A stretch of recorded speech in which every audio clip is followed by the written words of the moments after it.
வணக்கம். கேட்காத கேள்விகளும் காத்திருக்கும் பதில்களும் என்ற தலைப்பில் இப்போ நம்ம கேள்வி கேட்டுருக்கோம்.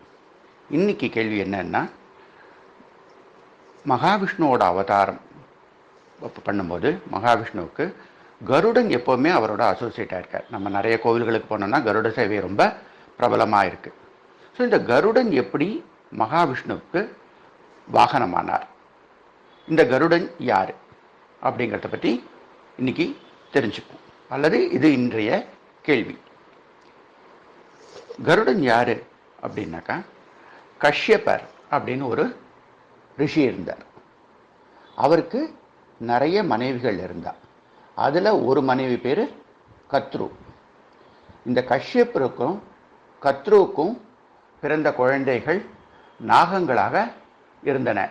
அனந்தன் அவர் இப்போ பகவான் பள்ளி கொண்டு இருக்கார் இல்லையா, அந்த அனந்த சயனம் சொல்கிறோமே, அனந்தன் அவருடைய குழந்தை.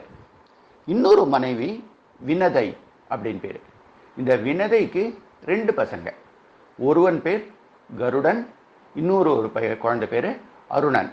இப்போ நம்ம ரைமிங்காக வைக்கிற மாதிரி அந்த காலத்திலேயே தன்னுடைய 2 குழந்தைகளுக்கு கருடன் அருணன் அப்படின்னு ரைமிங்காகவும் பேர் வச்சிருக்காங்க. இந்த வினதையும் கத்ருவும் ஒரு நாள் அவங்க ஆசிரமத்தில் சாயங்காலம் உட்காந்து பார்த்துட்டு இருக்கும்போது உஷிரவஸ் அப்படின்னு ஒரு குதிரை, அதாவது இந்த குதிரை யார் அப்படின்னாக்கா இந்திரனுடைய குதிரை. இது உடம்பு ஃபுல்லாக வெள்ளை வெளியில்னு இருக்கக்கூடிய ஒரு குதிரை. இந்த குதிரை திருப்பார்கடல் கடையும் போது வந்த அமிர்தம், அப்புறம் இந்திரனுடைய யானை இருக்கு இல்லையா, ஐராவதம், அதெல்லாம் வரும்போது இந்த குதிரையும் கடல்லேருந்து பார்க்கடலை கடையும் போது வந்த ஒரு பொருள். ஸோ இந்த குதிரை அங்கே மேய்ஞ்சிட்டு இருந்தது. அங்கே மேய்ஞ்சிட்டு இருக்கும்போது இந்த கத்ருவும் வினதியும் அதை பார்த்துட்டு இருந்தாங்க. எவ்வளோ அழகாக இருக்குது இந்த குதிரை, எவ்வளோ ஃபுல்லாக வெள்ளை வெளியல்னு இருக்கு பாரு அப்படின்ட்டு வினதை சொன்னான். உடனே கத்ரு சொன்னான், இல்லை இல்லை, அந்த குதிரை வெள்ளையாக தான் இருக்குது, ஆனால் பாரு வால் மட்டும் கருப்பாக இருக்குது அப்படின்னா. உடனே வினதை இல்லையே, வாலும் வெள்ளையாக தானே இருக்குது அப்படின்னு சொன்ன உடனே இது முதல்ல ஒரு பாயிண்ட் ஆஃப் டிஸ்கஷன் மாதிரி ஆரம்பிச்சுது. 2 பேரும் விவாதிக்க ஆரம்பித்தாங்க. அதோட வால் கருப்பா வெள்ளையா அப்படின்னு. இவங்க பேசிட்டு இருக்கும்போது அந்த குதிரை அங்கே அந்த இடத்த விட்டு போயிடுது. இது கொஞ்சம் கொஞ்சமாக டிஸ்கஷன் ஆச்சு. அதுக்கப்புறமா என்ன ஆச்சுன்னாக்கா டெலிபரேஷன்ஸ். அதுக்கப்புறமா ஒரு போட்டியாகவே ஆயிடுது. போட்டியான உடனே வினதை சொன்னால், இல்லை, அந்த குதிரையோட வால் ஃபுல்லாகவே ஒயிட்டாக தான் இருந்தது அப்படின்னு சொன்னான். கத்ரு என்ன சொன்னான்னா, இல்லை, வால் கருப்பாக இருந்தது அப்படின்னு சொன்னான். உடனே இவங்க 2 பேருக்கும் சேலஞ்ச் ஆகிடுது. பெட் வச்சுட்டாங்க. என்ன வச்சாங்கன்னா, நாளைக்கு அது குதிரை வரும்போது அந்த குதிரையோட வால் கருப்பாக இருந்தது அப்படின்னாக்கா வினதை கத்ருக்கு அடிமை ஆயிடணும், வெள்ளையாக இருந்ததுன்னாக்கா கத்ரு வினதைக்கு அடிமை ஆயிடணும் அப்படின்ற மாதிரி அவங்க முடிவெடுத்தாங்க. ஆனால் குதிரையோட வால் என்னமோ வெள்ளை நிறமான வால் தான். உடனே என்ன பண்ணான்னா, அன்றைக்கி சாயங்காலம் நைட்டு கத்ரு தன்னுடைய குழந்தைகளான நாகங்களை கூப்பிட்டு, எல்லாரும் நீங்கள் போயிட்டு அந்த உசிரவஸ் குதிரையோட வாலில் போயிட்டு நாளைக்கு எல்லாரும் போய் பிடிச்சிட்டு உட்காந்துருங்கோ அப்படின்னு தன்னுடைய குழந்தைகளான நாகங்களுக்கு கத்ரு கட்டளையிட்டார். இன்னும் எல்லா நாகங்களும் போய் அந்த குதிரையோட வாலில் போய் ஒட்டின்னு இருக்கு. மறுநாள் இவங்க தூரேந்து அந்த குதிரையை பார்க்கும்போது வால் கருப்பாக இருந்தது இந்த நாகங்களால். உடனே வினதை தன்னுடைய தோல்வியை ஒப்புக்கொண்டு கத்ருக்கு அடிமையாக இருந்தார். இப்படியே நாட்கள் போயின்னு இருக்கும்போது கருடன் தன்னுடைய அம்மாவான வினதை இந்த மாதிரி அடிமையாக இருக்கிறது பிடிக்கல அவருக்கு. போயிட்டு கத்ருக்கிட்ட போய் கேட்குறார், என்னுடைய அம்மாவை நீ இந்த அடிமைத்தனத்திலேருந்து விடுவிக்கணும், இதுக்கு நான் உனக்கு என்ன வேணும்னாலும் பண்ணுறதுக்கு ரெடியாக இருக்கேன், என்ன பண்ணால் நீ எங்கள் அம்மாவை தன்னுடைய அந்த அடிமைத்தனத்திலேருந்து வெளியில் விடுவ அப்படின்னு கேட்கும்போது கத்ரு சொல்கிறா, நீ இந்திரலோகத்தில் இருக்கக்கூடிய அமிர்த கலசத்தை எடுத்துன்னு எங்கிட்ட கொடுத்தேன்னா உங்கள் அம்மாவை நான் இந்த அடிமைத்தனத்திலேருந்து விடுவிச்சிடுறேன் அப்படின்னு சொல்கிறான். உடனே கருடன் நேராக இந்திரலோகம் நேராக போகிறார். அங்கே இந்திராஜ் தேவர்கள் எல்லாரும், ஏன்னா அமிர்த கலசம் இந்திரலோகத்தோட சொத்தது, அதை வெளியில் எடுத்துன்னு போகக்கூடாதுங்கன்னா எல்லாரும் போரிடுறாங்க. ஆனால் யாராலையும் கருடனை வின் பண்ண முடியல. கருடன் அந்த அமிர்த கலசத்தை எடுத்துட்டு பூமியை நோக்கி வர ஆரம்பிக்கிறார். ஆகையினால்தான் நீங்கள் நிறைய கோவிலில் பார்த்தீங்கன்னாக்கா கருடன் வந்து அமிர்த கலசத்தோடு இருக்கக்கூடிய கருடன் நிறைய கோவிலில் சிற்பமாங்கங்களாக இருக்கும். உடனே இந்த இந்திராஜி தேவர்கள் எல்லாரும் பகவான் மகாவிஷ்ணு கிட்ட போயிட்டு முறையிடுறாங்க.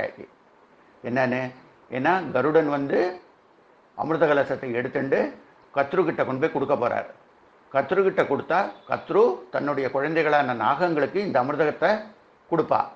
நாகங்கள் அமிர்தத்தை சாப்பிட்டுதுன்னா அவைகள் சாகாமல் இருக்கக்கூடிய நிலைமையை பெறும். இது வந்து பூமிக்கே ரொம்ப ஆபத்து அப்படின்னு போயிட்டு மகாவிஷ்ணு கிட்ட முறையிட்டோடனே மகாவிஷ்ணு தானே கருடன் கூட போராட ஆரம்பிக்கிறார். கருடனும் ஈக்குவலாக சண்டை போட்டுருக்கார். மகாவிஷ்ணுவும் வின் பண்ண முடியல, கருடனும் வின் பண்ண முடியல. இது அப்படியே நடந்துட்டுருக்கு.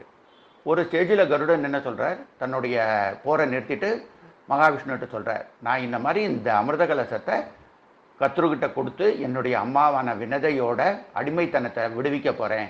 எனக்கு நீ இந்த ஒரு இதை ஹெல்ப் பண்ணு. நான் இதை கொண்டு போய் கொடுத்துட்டு நான் உனக்கு வந்து அடிமையாக இருக்கேன், உனக்கு நான் வாகனமாக இருக்கேன் அப்படின்னு சொல்லிட்டு கருடன் சொல்கிறார். உடனே பகவான் மகாவிஷ்ணு ரொம்ப சந்தோஷம், அதை பண்ணு. பேசாமல் நீ இதை கொண்டு போய் இந்த அமிர்த கலசத்தை கத்ருக்கு கொடுக்கறதுக்கு முன்னாடி இந்த அமிர்தத்தை நீ சாப்பிட்டேனாலே நீ சாகாத வரம் பெறுவாயே, அதை பண்ணலாமே அப்படின்னு அவர் கருடனை பார்த்து கேட்குறார். ஆனால் கருடன் என்ன சொல்கிறாருன்னா, நான் சாகாத வரம் கிடைக்கிறதா இல்லையாங்கிறது எனக்கு முக்கியம் இல்லை, எனக்கு மிகவும் முக்கியமாக என்னுடைய அம்மா வந்து இந்த அடிமைத்தனத்துலேருந்து தான் விடுவிக்கணுமே ஒழிய எனக்கு இது அவசியம் இல்லை அப்படின்னு சொல்கிறார். இதை பார்த்தோன்னே பகவான் மகாவிஷ்ணு ரொம்ப சந்தோஷப்படுறார். அதுக்கு அடுத்தது உனக்கு நான் ஒரு வரம் தரேன். கருடா, உன்னை பார்த்தோன்னே எல்லா நாகங்களும் பயந்து ஓடி போயிடும். நீ போனேன்னா அந்த உசிரவசத்தோட வாலில் ஒட்டின்னு இருக்கிற நாகங்களும் காணாமல் போயிடும். நீ வந்து உன்னுடைய அம்மாவான வினதையோட அடிமைத்தனத்திலேருந்து மீட்கலாமே அப்படின்ன. அதுக்கு கருடன் சொல்கிறார், நான் வந்து இதில் வின் பண்ணி நான் வந்து என்னுடைய அம்மாவை நான் வந்து அடிமைத்தனத்திலேருந்து விடுபடுறேன்னு நான் சொல்லலை. நான் என்ன சொல்லிட்டு வந்திருக்கேன்னா, கத்ருக்கிட்ட நான் அமிர்த கலசத்தை கொண்டு வந்து கொடுத்து என்னுடைய அன்னையான வினதையை அடிமைத்தனத்திலேருந்து விடுவிக்கிறேன் தான் நான் சொன்னேனே வழிய. ஆகையினால இந்த அமிர்த கலசத்தை கத்ருக்கிட்ட கொண்டு போய் கொடுக்கணும் அப்படின்னோடனே மகாவிஷ்ணு இந்த கேள்விகளால், இந்த பதில்களால் ரொம்ப ஆனந்தம் அடைஞ்சு, சரி போயிட்டு வந்துடும் அப்படின்னு சொல்லி விடை அனுப்புகிறார். விடை அனுப்பிச்ச உடனே கருடன் நேராக கத்ருக்கிட்ட வரார். கத்ருக்கிட்ட வந்து இந்த அமிர்த கலசத்தை கொடுக்குறார். கொடுக்கும்போது கத்ருக்கிட்ட சொல்கிறார், இது பாருமா, நீ சொன்ன மாதிரி நான் இந்த அமிர்த கலசத்தை கொண்டு வந்து இங்கே கொடுத்துட்டேன்.